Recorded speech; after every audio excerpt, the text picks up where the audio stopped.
bueno, en la apertura del programa le comentamos que vamos a hacer un análisis político con una de las consultoras más importantes, mejor dicho, me corrijo, con un referente de una de las consultoras más importantes del país, que es 3.0, y estoy con Julián Libonati. ¿Cómo te va, Julián? ¿Qué tal, Gustavo? Gracias por la invitación. Bueno, desde ya un placer que retomemos feedback y con tu presencia. Bueno, un escenario político complejo. Hoy por hoy los medios de comunicación hablan de las internas del gobierno. Pero paradójicamente, la semana pasada era las internas del gobierno sumado a las internas de Juntos por el Cambio. Y paradójicamente, estas dos internas con el crecimiento de los libertarios. En este enfoque te pido como primer abordaje, bueno, ¿qué está viendo de esta interna del Frente de Todos a través de las encuestas? Lo que tenemos para decir es que en las últimas mediciones estamos relevando cierta erosión del posicionamiento del gobierno nacional a partir tanto de las internas, las peleas o las disputas entre los referentes del Frente de Todos, así como del escenario económico.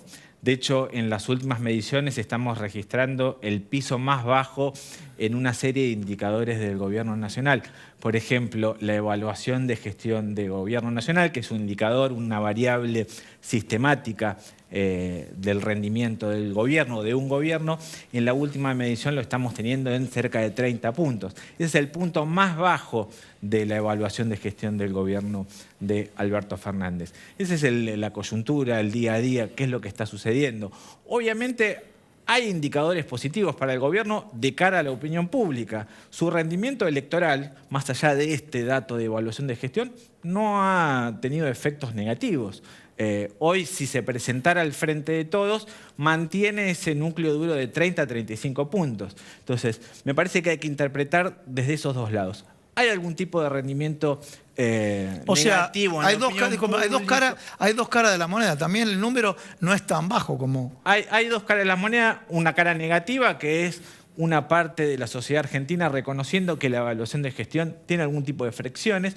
Ahora, cuando vemos la conversión electoral de ese espacio político, todavía visualizamos o percibimos que un importante volumen de electorado estaría acompañando al Frente de Todos en el orden 30 a 35 puntos. Esto lo convierte en uno de los dos espacios mayoritarios del país. No perdió hasta ahora... A ver si te parece esta aclaración que yo hago y vos me corregís. No perdió hasta ahora la competitividad. No perdió la competitividad, no perdió la centralidad política. Hoy todavía la política argentina o el debate político argentina es un debate de a dos grandes Bien, antes de hablar de los que surgen ahora, e inclusive se hablan de balotaje, me refiero en este caso a Javier Milei, me gustaría preguntarte a vos en estas encuestas focales si en alguna subyace esta discusión que hay en ambos, ¿no es cierto? Pero quien gobierna es lo que hace más ruido. La gente que está con problemas de inflación, con problemas de empleo, con problemas de inseguridad. Te marco estos tres aspectos. Problemas. Dos son económicos, uno no lo es, o algunos dicen que es consecuencia del otro. ¿Qué está discutiendo el gobierno? Dicen, muchachos, ¿ustedes están en otra? Te digo más, que te pregunto a vos, que esté discutiendo gobierno y la principal oposición del Consejo de la Magistratura, no decirle, ustedes están en otra y nosotros vamos en otra dirección. Bueno, es muy claro eso, y de hecho, si lo tuviéramos que poner en una frase, son temas que no le importan a la gente. A la gente, o por lo menos nunca escuchamos en grupos focales que hablen sobre el Consejo de la Magistratura. En términos más de opinión pública, esto significa que el gobierno no está sosteniendo las agendas ciudadanas o los temas o las temáticas que les importa o le importa a la ciudadanía no está siendo evocada por los referentes o los voceros del gobierno nacional. Hay un problema de agendas, hay un problema de temas. Y de hecho tiene temas, tiene agendas posibles para poder ser expuestas en la opinión pública.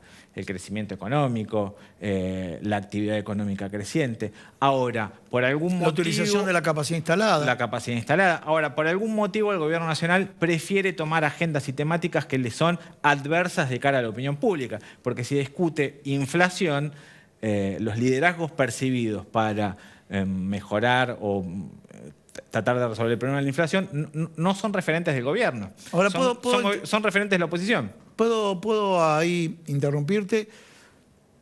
mirándolo de afuera, no del lado periodístico, no del lado de las ciencias económicas, ¿cómo ve el consumidor, el público? Hablo del consumidor, ni siquiera el votante. El tema de inflación, yo te diría, gestión actual, gestión anterior. Y ambos no la vienen acertando. Obviamente que entre gobierno y oposición uno disputa, vos tenías la inflación más alta y el otro le contesta, no, más alta va a ser la tuya, ¿no? Tu inflación y mi inflación. ¿Cómo ve la gente este tema? Es una batalla que con dos ideologías diferentes no pudieron resolverla. Bueno, nosotros preguntamos cuál es el origen o cuáles son las causas de la inflación. Y lo preguntamos tanto en grupos focales como en encuestas. Los datos son abrumadores en cuanto a la percepción de la gente.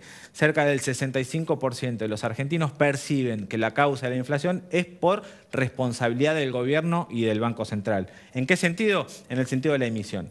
Se estima, se asume, se representa que la emisión del Banco Central o el gasto del gobierno es el principal motivo. O sea, la percepción del lado del gasto. Claro, ¿de dónde viene? Y del lado de la emisión. ¿Cuál es el origen de la inflación? Discúlpame, ¿en cualquier estrato social o con alguna ideología predeterminada? No, mayoritariamente en términos de un 65% de los argentinos piensan o se representan esas ideas en función de la causa de la inflación. Eso no pasaba antes. Bien. No pasaba hace 3, 4 años en donde el sentido de que había empresarios especuladores era el sentido mayoritario. Hubo un cambio en la sociedad en función de qué es lo que se representa sobre la inflación. Ese es el problema del gobierno. Si el gobierno toma como tema principal la inflación, le está dando el tema servido, o por lo menos la temática servida a sus principales opositores. Entonces, como sugerencia, como consejo es, el gobierno nacional debería salir de esas temáticas. Despegate de ahí. Despegate de esas temáticas porque son temáticas que son más próximas a los opositores. Bien, Julián, acá en esta última parte de la nota vamos a hablar un poquito de los emergentes o del emergente. ¿Cómo podés conceptualizar vos la figura de Javier Milei como emergente, que va a todos los medios mayor rating y demás? Yo soy la alternativa del balotaje, ¿sí? Sabemos que su estructura al día de hoy es muy chica y en esa estructura, que es pequeña, llama a aquellas personas, como hablamos antes, que no debaten sobre el Consejo de la Magistratura, hace referencia a la casta política, que están en otra, convengamos. Se sancionó una ley en 4 meses y hay un costo en lo que es el... Y esto van los diputados, está incluido Milei, ¿no? Pero están los diputados del Frente de Todos y Juntos por el Cambio. Se sancionó solamente una ley. Y hay una estructura de costos que tiene el Poder Legislativo. Bueno, ¿cómo ven los emergentes? Bueno, hay una palabra que define a Milei desde la opinión pública, que es enojo. La palabra que define a Milei en referencia a la opinión pública es enojo. Milei es el representante de los que hoy se sienten enojados, decepcionados, o por lo menos con alguna crítica hacia el sistema político y económico. Milei representa o tiene la capacidad de representar esas sensibilidades. Y claramente es un dato de la realidad de que en los últimos 6 meses tuvo un crecimiento notorio en cuanto a su posicionamiento público. Eso es cierto. Si hoy hubieran elecciones, Javier Milei sacaría o por lo menos tendría un desempeño electoral de entre 15 a 20 puntos. Eso hace 6 meses era claramente impensable. Estás hablando a nivel nacional. A nivel nacional. Hoy Javier Milei sacaría entre 15 a 20 puntos a nivel nacional. Lo cierto que más allá de este crecimiento, hay un conjunto de voces en la opinión pública que reconocen este crecimiento de Javier Milei y lo que están demandando es una voz contraria. Nosotros estamos registrando en las últimas mediciones, en los últimos grupos, que hay una fracción muy importante de la opinión pública que lo que está demandando es dar un mensaje o dar una voz contraria a los enfoques, encuadres que plantea Milei. ¿Por qué? Porque justamente esta demanda está reconociendo el crecimiento de Javier Milei, entonces reclaman algún tipo de postura opuesta. Bien. Muchísimas gracias, Julián. Gracias, Gustavo.